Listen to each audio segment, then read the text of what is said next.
Hey y'all, and welcome to my kitchen. I have really been looking forward to the video that we're doing today. Been researching and planning it out, doing all the things, getting ready for it, and today's the day. We're gonna make a budget-friendly $20 or less Thanksgiving meal. I suppose this could be for any holiday. I just had Thanksgiving on my mind. So we're gonna make this meal. It's gonna be for my family of 7 with plenty of food, plus dessert, $20 or less. I feel like for the most part, we are all having to budget these days.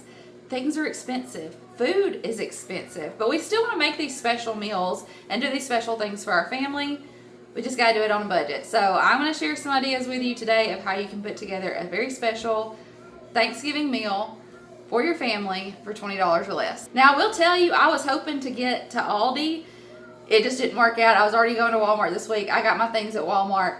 But if you can get to Aldi, and hey, maybe that's an idea. Maybe we'll do a Christmas dinner, $20 or less, where we go to Aldi. Maybe that's another video idea.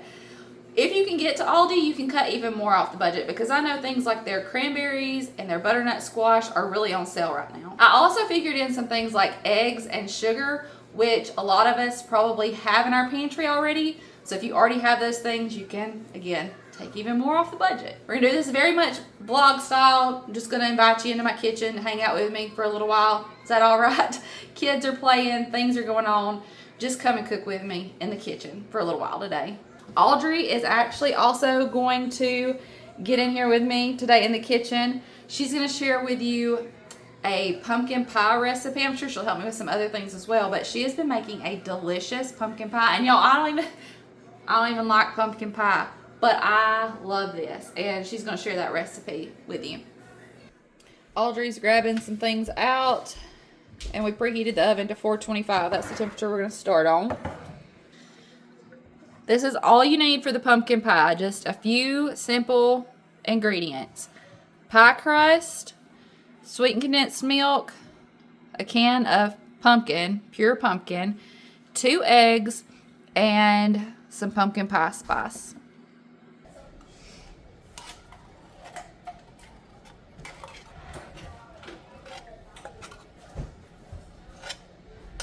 That's your can of sweetened condensed milk. Or is it? It's really just dump everything in and mix it together, right?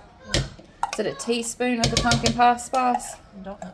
Let's see what we've got over here. I guess that might be a tablespoon. A tablespoon, yep. A tablespoon of the pumpkin pie spice. Again, if you don't have it and you've got some cinnamon, nutmeg, whatever you might have, you know those fall flavors. That was kind of cheesy. What? You know those fall flavors. Well, they are. She said I was cheesy saying they were, you know, those fall flavors. It's later in the afternoon, and I usually film during the day, but we're having this for dinner. So I'm trying to find the angles that don't create too many shadows. It's just going to be part of it, though. Again, real life around here, y'all. That was about a disaster. Well, the top part of the eggshell, like, only like this part. I was like, what is she doing? I was gonna Trying try to save it with from my getting too one much. hand within. So it's 2 eggs and then a table. You want me to put this in for you? A tablespoon of pumpkin pie spice. Put this on this side. You'd think that it would get eggshell in it, but it actually doesn't. That's how you're supposed to. You've been learning how to cut this for 1 hand? Yes. Well, I know how to. You're just mastering this skill. Yeah. Sometimes I get scared. I think that's my problem.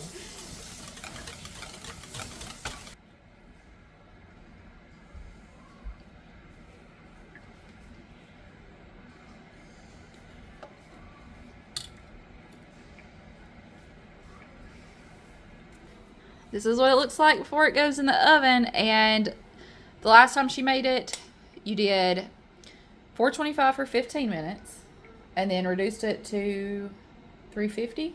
Yeah, 350 for another about 40 minutes, and it was perfect. So we're gonna go ahead and get it in the oven. They're individually. Okay. So if you freeze them, they won't stick together. I see you produce. Y'all, turkey can get expensive, chicken can get expensive, and what I'm going to show you today, we are going to be able to feed our whole crowd using 2 of these thin chicken breasts. So that's pretty impressive, I think. I'm going to go ahead and get these boiling while we start prepping some of the vegetables, and then we'll come back and I'll show you what we're going to do with these. We're going to start peeling. I've got 3 sweet potatoes and a butternut squash. You could do all sweet potato, you could do all butternut squash, but I feel like mixing them, you get the best of both worlds, and it was a little bit cheaper to get a few sweet potatoes than it was to get 2 butternut squash.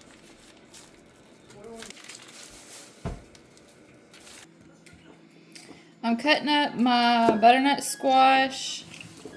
Oh, it's time to cut our pie down to 350. I'm cutting up my butternut squash and sweet potatoes in about 1-inch pieces. And I'm putting these, this is a large, yes baby? You want to help? Okay. This is a large cast iron baking dish. I've just brushed it with some bacon grease. If you're not saving your bacon grease, you should be. It kind of feels like it's free because you're already cooking the bacon anyway. What is it? This is a sweet potato and a butternut squash. And the bacon grease adds a ton of flavor. But if you don't have any, you could use butter or whatever oil you might have. We're going to put a little oil on the vegetables too so that they get crispy and so our seasonings stick to them. Yes, darling. I go put that in there. Yes, you can help me put it in there. Here, look. Actually, let me move it a little closer to you. Sit down so you don't fall. I'm going to move this over here close to you. There we go. Sit down, please. Mom, is that a sweet potato? That is a sweet potato. Is that, what is that? Butternut squash. Butternut. I don't like butternut squash. I Yes, like these. You like those? I think you like butternut squash too. No. They're almost kind of like fries. Like that. What? They get sweet and crispy. Good. No. Ketchup.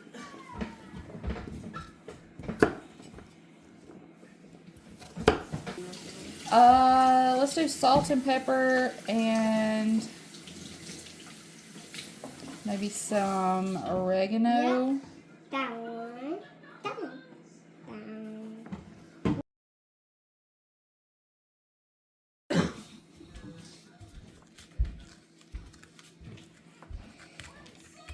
And y'all, we're not doing anything that's rocket science here. Ugly. She's just helping. She's helping. Let me just flatten them out so you can put more. Y'all can put these on there, put those on there, and then y'all can drizzle it with a little bit of the oil and put your salt and pepper and oregano and then stir them up. Yeah. We're not doing anything that's rocket science. This is pretty simple stuff, but it's going to be delicious. Yeah. And if you're brand new to cooking at home and it feels like rocket science, you know what? Just dive into it, and it may end up being easier than you think.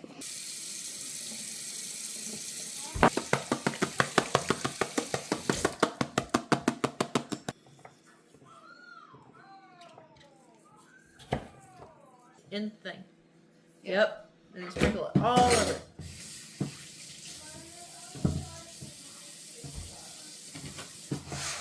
We've been multitasking just a little bit, nothing too crazy.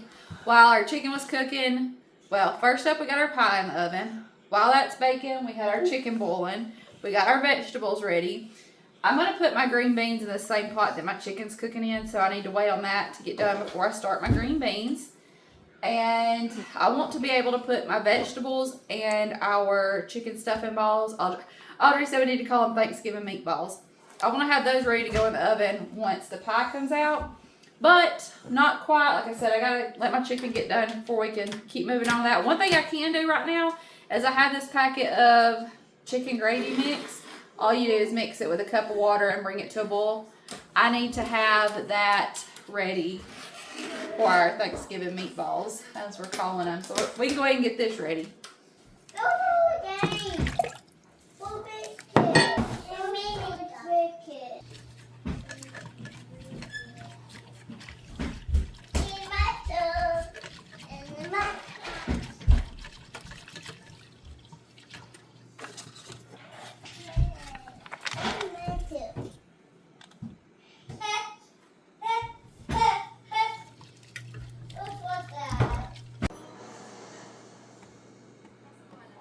I shredded / chopped up my chicken. Now you could use canned chicken. I'm just not a fan. And because we only need a small amount, it's really not that much more expensive to just boil up a chicken breast. I don't know, I've just never been a fan of canned chicken, but you could absolutely open up a can of chicken and drain it and put it in here if you wanted to. And then from there, Audrey, I'm going to let you keep working on this while I get the pot cleaned up and our green beans going.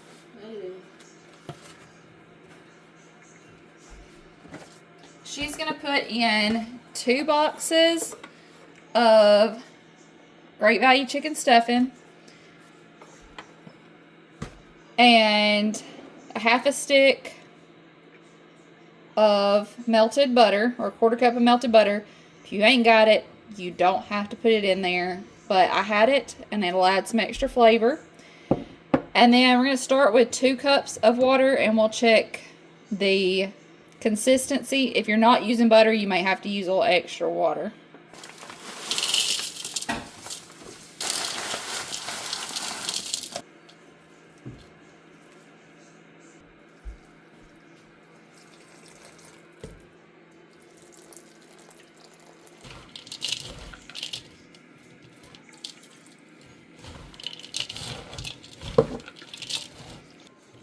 We're going to let that stuffing sit there for a minute and absorb the water while I put the green beans on.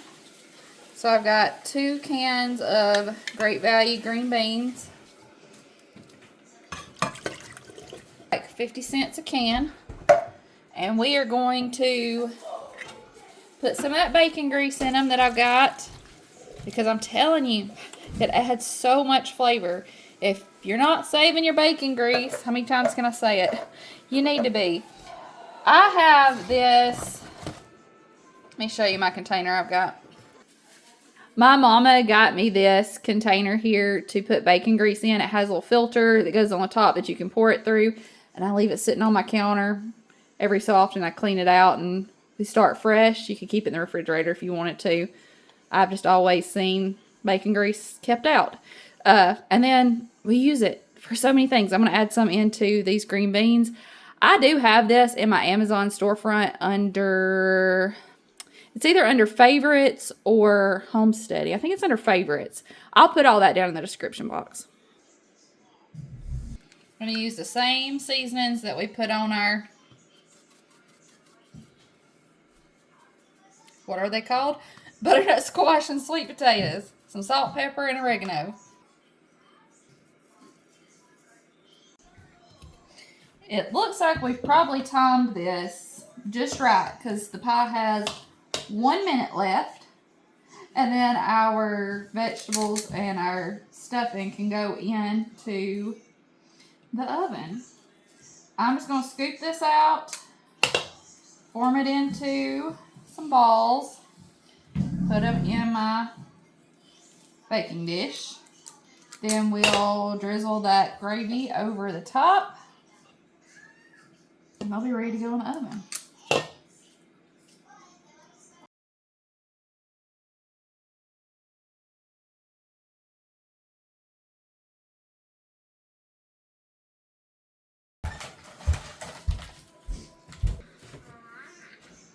Beautiful. When your pie first comes out of the oven, it's going to be puffed up. As it sits, it will kind of flatten back down. And you know it's done. It's still going to have a little bit of jiggle and a little bit of give, but not liquidy in the middle. I'm just going to drizzle my gravy over the top. And I went ahead and bumped my oven up to 375 to bake these and to do our butternut squash and sweet potatoes. I'll keep a check on these. If they start to look too brown, I can cover them. Just have to rotate them. I'll put some on the bottom and I'll rotate them.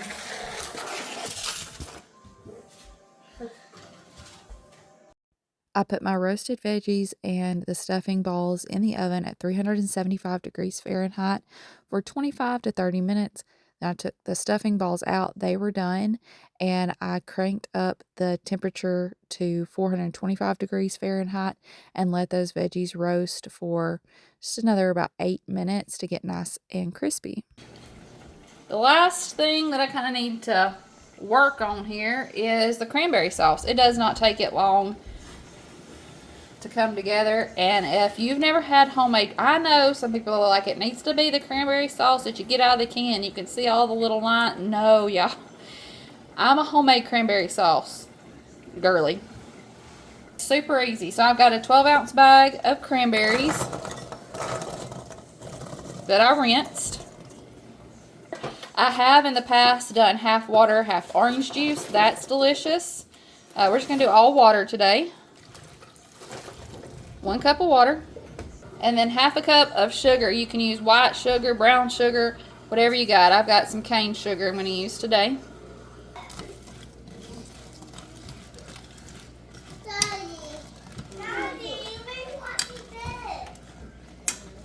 Daddy's home. Daddy, you're back home. Said, Daddy, you're back home. Let this go until they all start to burst. Thickens up a little bit. Usually takes about 15 minutes. I don't know if you can see, but these are bursting. You want to be careful because it will boil over. Now that they're mostly all popped, I can take the lid off. Let it go for just a couple more minutes. Probably about 5 more minutes. And then I'll turn the heat off and I'll let it sit and thicken up.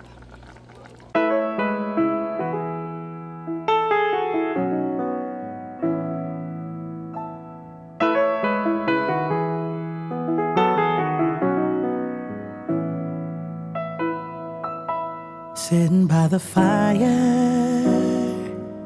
feeling oh so fine on this holy night. The Spirit guides us. All the stars, they shine on this lovely night. We light up the world, forget our troubles for a moment. And every stranger is a friend, so let them join in. 'Cause when joy fills the air, I hope that gave you some ideas for a budget-friendly Thanksgiving meal. You don't have to sacrifice flavor and a good meal to have it be affordable. If you enjoyed this video, I would love to have you stick around, be part of our YouTube family. If you're already one of us, then you know what I'm going to say, and I mean it with all my heart. I love you. I appreciate you, and I'll see you in the next one. Bye, y'all. Bye, y'all. Is that how you say bye, y'all, in dinosaur?